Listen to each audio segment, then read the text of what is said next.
Abra suas Bíblias no livro de Números, capítulo 11. Eu saí de Êxodo, mas dei uma paradinha aqui em Números. Depois a gente vai andar um pouquinho mais rápido.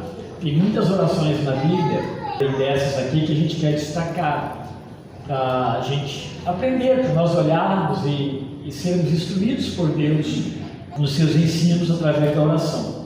Em Números capítulo 11, os versos 10 ao 15, a gente vai deparar aí com Moisés orando a Deus e ele sentindo o peso da responsabilidade de cuidar daquele povo. Não era um grupinho pequeno não é igual nós aqui, de 100 e poucas pessoas. Era um grupo bem maior. Claro que Moisés, quando ele vai começar a ficar sozinho nisso, é o que nós vamos ver no texto aqui, Deus vai dar providências. Mas, meus irmãos, não é fácil. No mundo que trabalha com pessoas, não é que trabalhar com pessoas é a pior coisa do mundo. Pelo contrário, nós somos chamados, não só como igreja, estou falando de forma geral, a convivência, a relacionamento. Nosso Deus é um Deus relacional. Olha que coisa maravilhosa. Mas após a queda, eu não sei como que era antes, a não ser pelo que Deus fala nas Escrituras. E também antes só tinha quem? Adão estava sozinho. Depois que veio a Eva, e rapidamente eles se afastaram de Deus no aspecto de relacionamento. Então, como é que seria? Com certeza seria muito bom. O pecado ele vai distanciar, ele vai dificultar, ele vai criar inimizades, ele vai levantar uma porção de rusgas no meio do povo de Deus, no meio da sociedade. Dificilmente as pessoas no mundo nosso, elas conseguem construir uma coisa e alguém dá continuidade. Por quê? Porque, eu não gosto disso assim, eu gosto desse jeito. Eu tenho que satisfazer aos meus amigos e tem que ser dessa forma. Mas ele destrói, não há uma continuidade. Esse é um mundo difícil. E Moisés estava agora cuidando de um grupo tão grande de pessoas, bem numeroso e cheio de insatisfações. Imagina, como nós somos. Imagina aquele povo todo, agora no deserto. Nós estamos aqui, daqui nós vamos para a nossa casa. Em termos de desgaste, é muito pouco o nosso, não é verdade? Mas mesmo assim, nós temos as nossas murmurações, eu estou falando por mim, tá? Então você imagina no deserto, o povo caminhando no deserto, com falta de água, lugar, A semana passada, no domingo, pregamos sobre a festa, não sobre a festa, mas o momento que Jesus estava em Jerusalém, na festa dos tabernáculos. A festa dos tabernáculos foi determinada por Deus, ali em Levítico, para que fosse celebrado pelos judeus, e ela tinha a ver com isso aqui.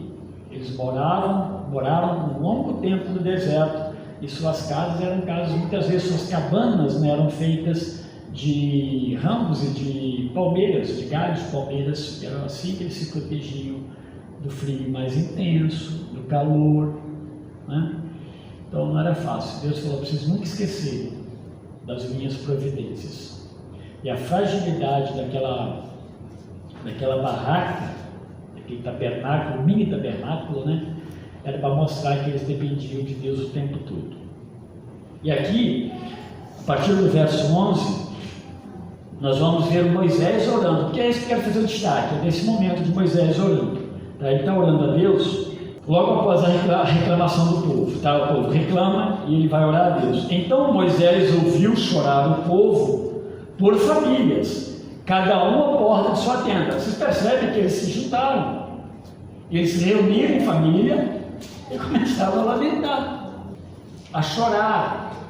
Mas não era um choro de tristeza, de cansaço, era um choro reclamativo, Olha a continuidade. E a ira do Senhor grandemente se acendeu e pareceu mal aos olhos de Moisés. Disse Moisés ao Senhor, então agora ele está orando: por que fizeste mal a teu servo? E por que não achei favor aos teus olhos, visto que puseste sobre mim a carga de todo este povo? Concebi eu porventura todo esse povo? Dei-o eu à luz, para que me digas: leva-o ao teu colo, como a ama leva a criança que mama. a terra que sob juramento prometeste a seus pais?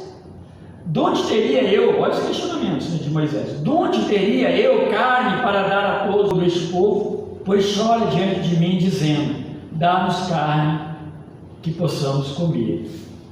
Olha o verso 14, eu sozinho não posso levar todo este povo, pois me é pesado demais. Se assim me tratas, mata-me de uma vez, eu te peço, se tenho achado favor aos teus olhos, e não me deixes ver a minha miséria. Se você pegar aquele texto anterior lá de Êxodo, em que ele fala, risca-me, e a expressão riscar ali, ela está bem assim, em concordância com a maioria dos que estudam esse texto, como um desejo de ser morto. Aqui ele vai repetir, mata-me. Ele vai usar a expressão mesmo, para ser morto, por causa da condição que ele estava vivendo, né, diante daquele povo. Essa oração de Moisés, ela não é uma oração modelo. Qual que é a oração modelo? Está lá em Mateus 6. Pai Nosso é a oração modelo. Por quê? Porque ali eles pedem Jesus para ensiná-los a orar. Jesus ensina, Pai Nosso que estás no céu. A oração de Moisés é a oração de Moisés. Por isso que, por que Moisés ora conforme ele orou? Ele ora conforme ele orou porque Deus permitiu que ele orasse assim.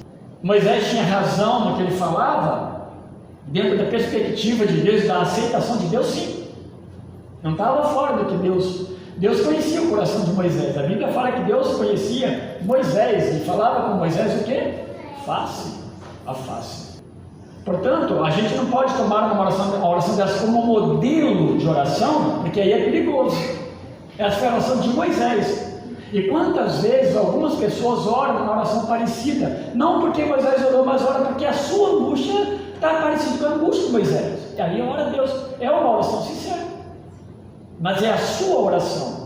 E você não está orando porque você acha que está com um determinado problema, e você olha para Moisés, Moisés teve aquele problema, e Moisés questionou Deus, e aí você questiona. Não, mas você ora porque é a sua sinceridade do seu coração diante de Deus. Certamente Deus vai te ouvir e vai te falar, né?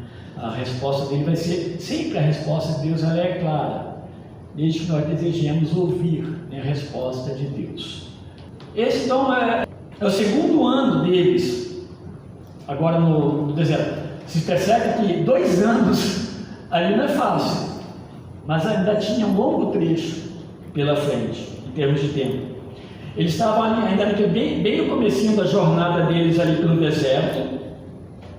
Deus ainda vai começar agora a trabalhar aquela questão dessas murmurações e reclamações, e ao ponto de determinar, né, que aquela geração ali não entraria. A próxima sim, mas essa não vai entrar lá. E vocês imaginem que mal pior, né, poderia haver do que depois de tudo isso aí, eles não poderem entrar. E mais, o próprio Moisés, por outra questão, ele também não vai entrar em Canaã. Esse é o Deus soberano, o Deus que nós amamos, o Deus que nós cantamos glória ao Senhor. Se você pegar o livro de Números e ler lá desde o começo, quando Deus manda Moisés fazer o recenseamento das pessoas acima de 20 anos, os homens, foi contado, tirando a tribo de Levi.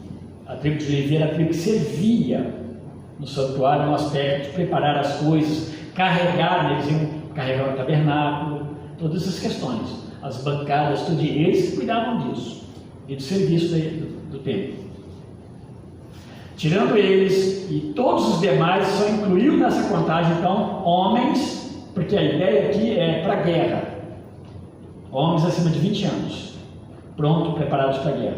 Sabe quantos tinham? 603 mil e poucos homens. Então quantas pessoas tinha naquele meio daquele povo ali?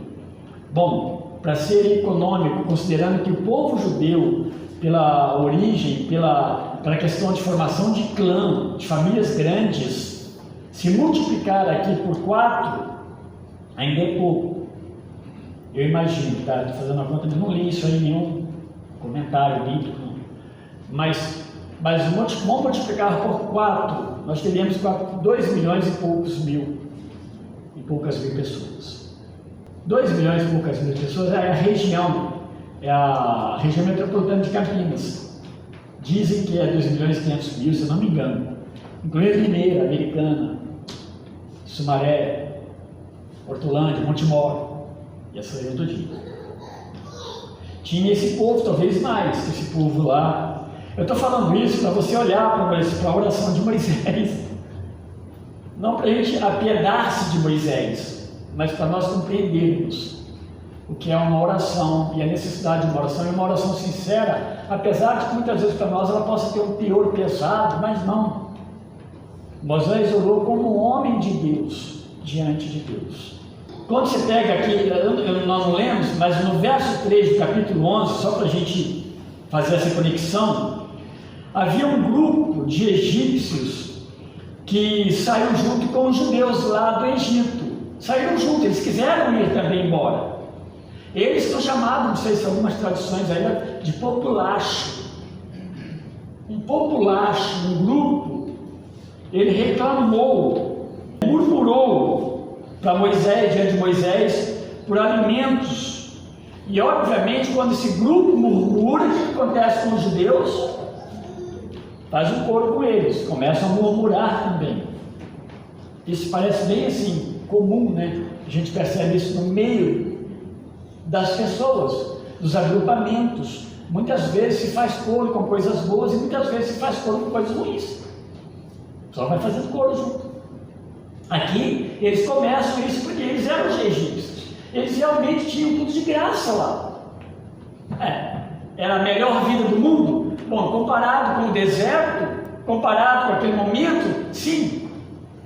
Mas eles reclamam a Deus e os judeus acompanham. Eles desejavam carnes, eles desejavam peixes, eles citam melões, eles citam alhos, falam de cebolas, que eles comiam, era a alimentação básica deles lá no Egito.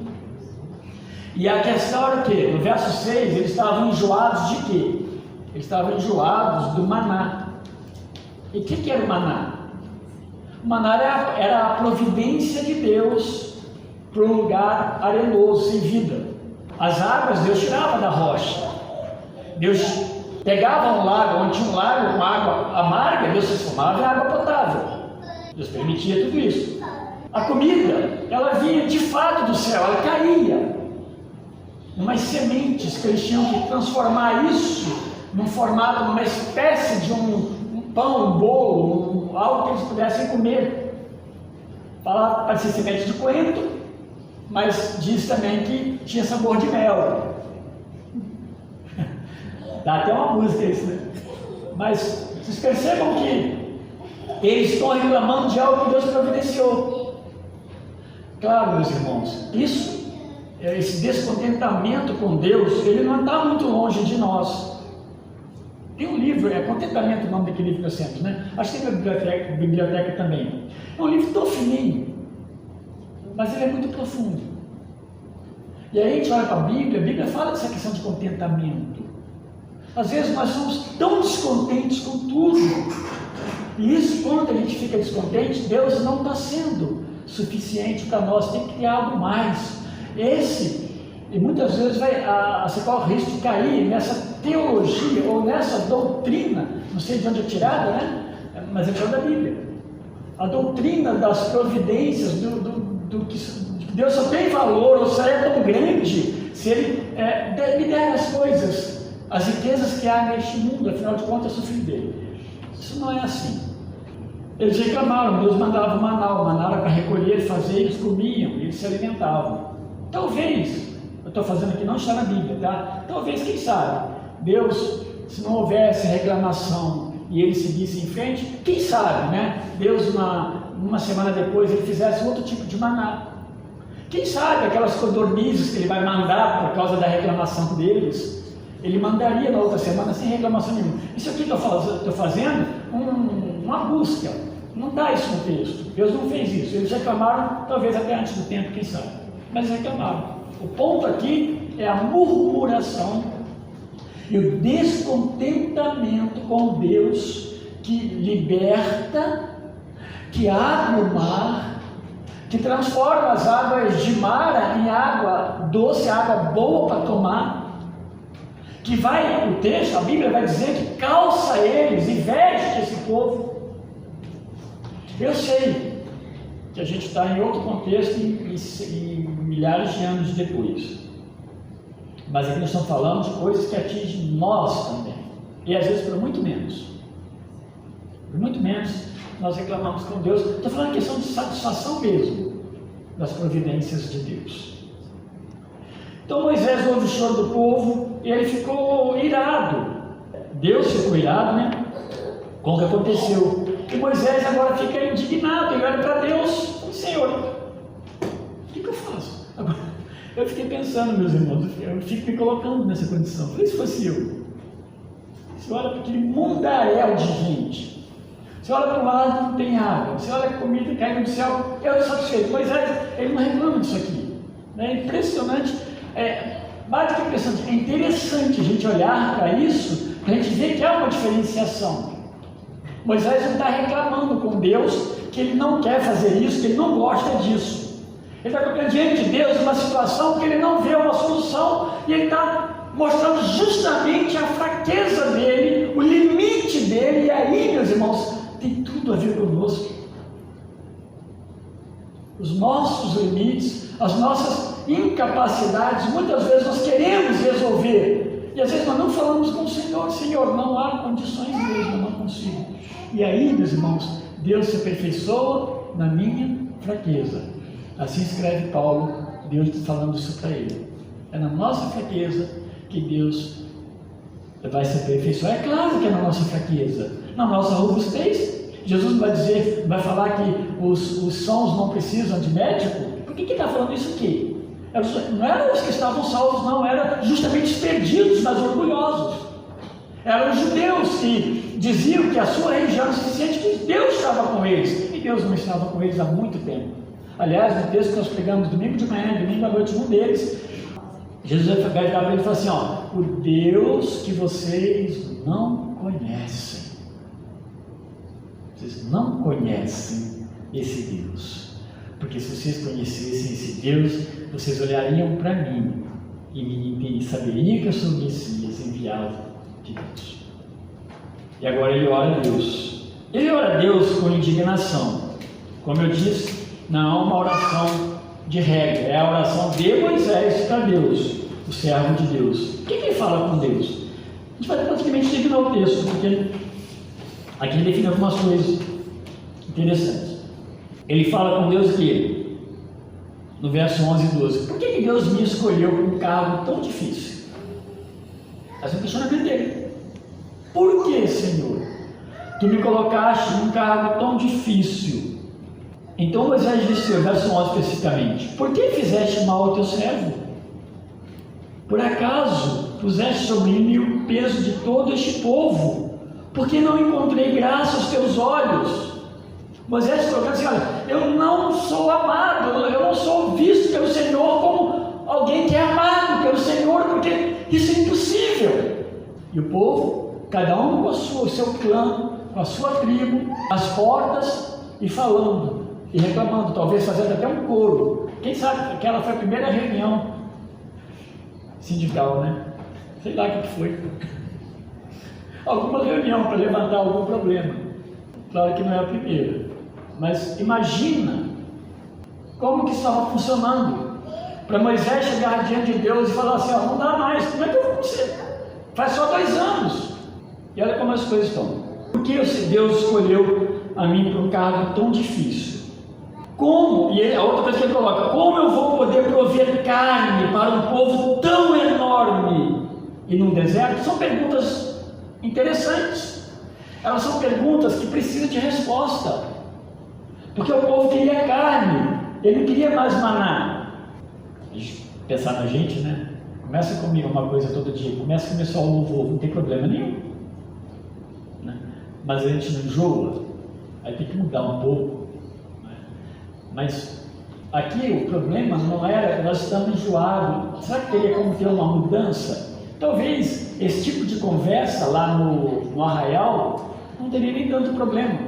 E chegaria para Deus, eu estou fazendo suposições, tá, irmãos? Não está nada disso aqui, não há? Estou falando assim, talvez chegasse aos olhos de Deus como alguma coisa assim, mas tudo bem, eles não estão reclamando, não querem voltar para o Egito. Porque aqui há umas condições, aqui é uma reclamação do que está comendo e olhando lá para trás, onde eles estavam presos, escravizados. Sabe, é como alguém que foi liberto, mas quer voltar para a prisão.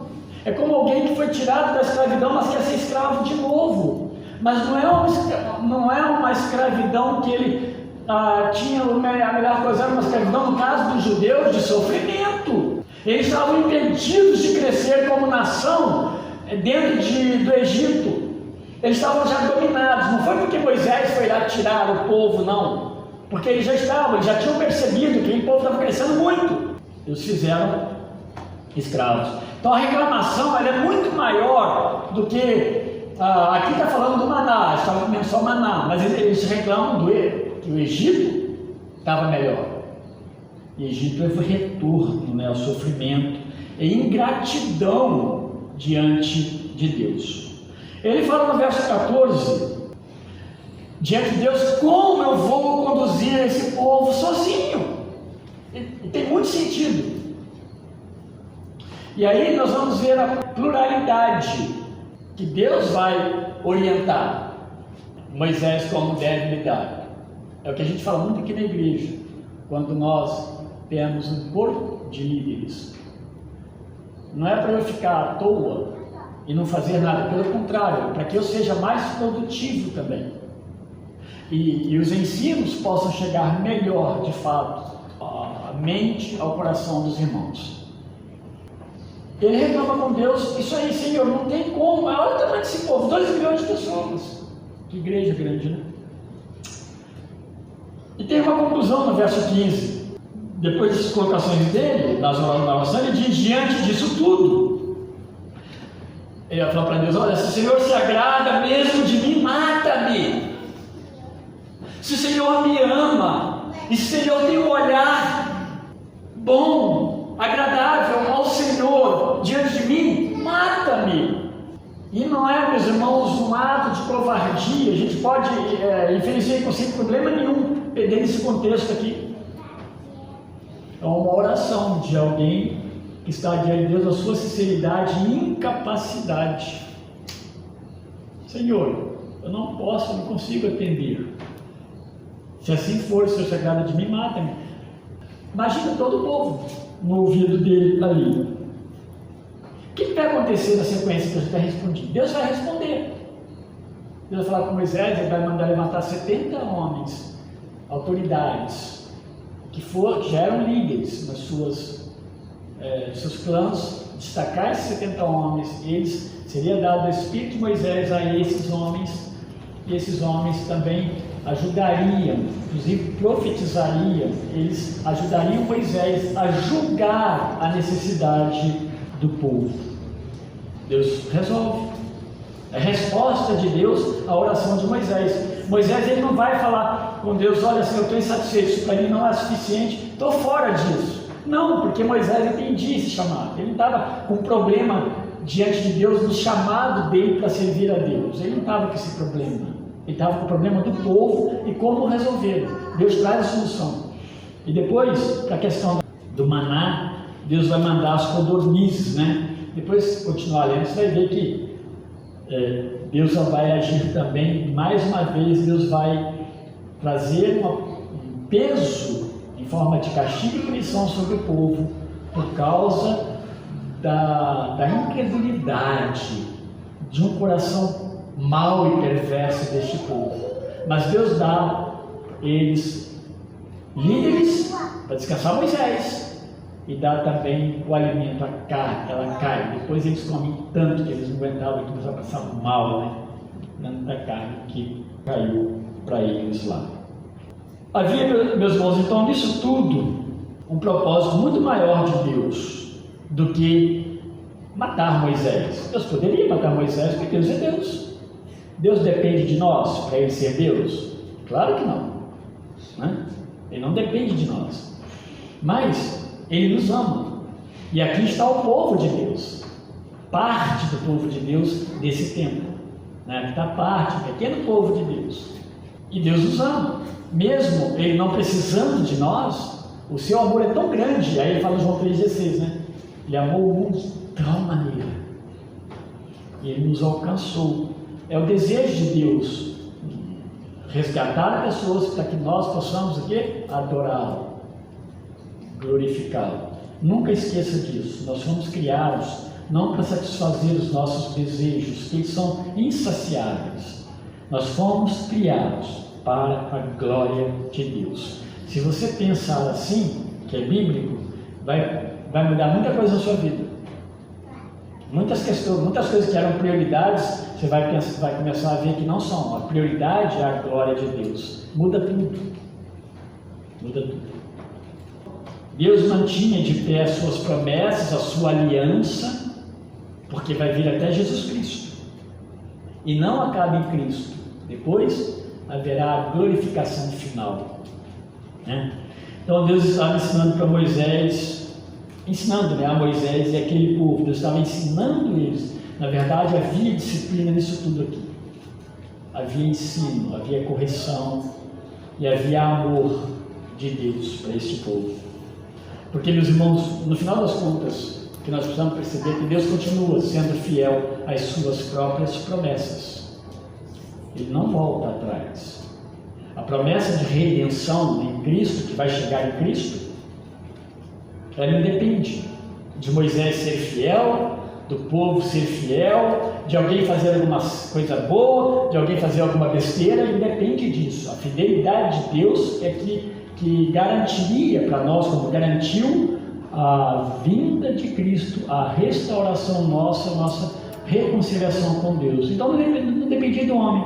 Qual é o grande problema então do erro, do pecado de Israel? Qual foi o grande problema quando Israel se afastou de Deus em desobediência e murmurava e reclamava o tempo todo e desobedecia? Qual foi o grande problema? Foi ele mesmo, o próprio Israel.